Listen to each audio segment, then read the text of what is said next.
जोंनि बर' कसारि गावहारि खुंथायनि मानजाथाव मावफुं सोद्रोमा मुस्लिम मिहिनीश्वर बसुमतारी बिथाङा जिहेतु गोबाव समनिफ्रायनो लोमजानानै दङ दा जों बेखौ जोंनि माहारियारि आफादफोर जोंनि धेमाजि जिल्लानि सिङाव थानाय माहारियारि आफादफोरा दिनै मोनसे जोङो बिथांनि अराय आलो गोजोन आरो बिथांनि गोग्गो देहाखौ थाबैनो मोनफिननांगौनि थाखाय जोङो मोनसे आरज गाबनाय हाबाफारि लादों। दा बेवहाय जोङो सिन्था खालामदों जिहेतु बिथाङा जोंनि सासे राफोद सासे मावथि आरो बिथांनि दैदेननायावनो दिनै मोनसे जोंनि खौसेथि बर' सुबुं आफादा जिहेतु जोनोम जाबाय।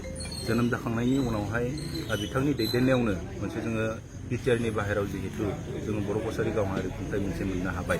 दा बिनिनो जिहेतु गाहाय मावफुं सोद्रोमा दा बिथाङा जोंनि थाखाय जिहेतु माखासे खामानि जोंनो मावनानै होबाय आरो बिथांनि नोरजियाथा जानानै थानाय जिहेतु देहा दा बेखौ जोङो थाबैनो गोग्गो देहाखौ मोनफिननानै जे जोंनि हारिनि माखासे मावनो गोनां जिहेतु हाबाफोर दङ आरो बर' कसारि गावहारि खुंथायनि जिहेतु माखासे हाबाफारि मावनो गोनां हाबाफोर दङ बेखौ जाहाथे बिथाङा गोग्गो देहा लानानै थाबैनो फैफिननो हानायनि थाखाय जोङो मोनसे आरज गाबनाय हाबाफारि लादों। जे जों आसा खालामदों आरो आफा आनान गसाइनि खाथियाव जोङो आरज गाबदों जाहाथे बिथांनि सोलेरा बा बिथांनि देहाया थाबैनो गोग्गो देहा लानानै जोंनि गेजेराव मोनफैफिननो हाथों आरो बिथाङा माहारिनि जा मावनो गोनां हाबाफोर दङ बेखौ थाबैनो मावफैफिननो हानायनि आफा आनान गसाइनि खाथियाव आरज गाबनाय बे हाबाफारिखौ जों दिनै लानाय जादों। दा बिथाङा चेन्नाइनिफ्राय फैनानै गुवाहाटियाव दङ।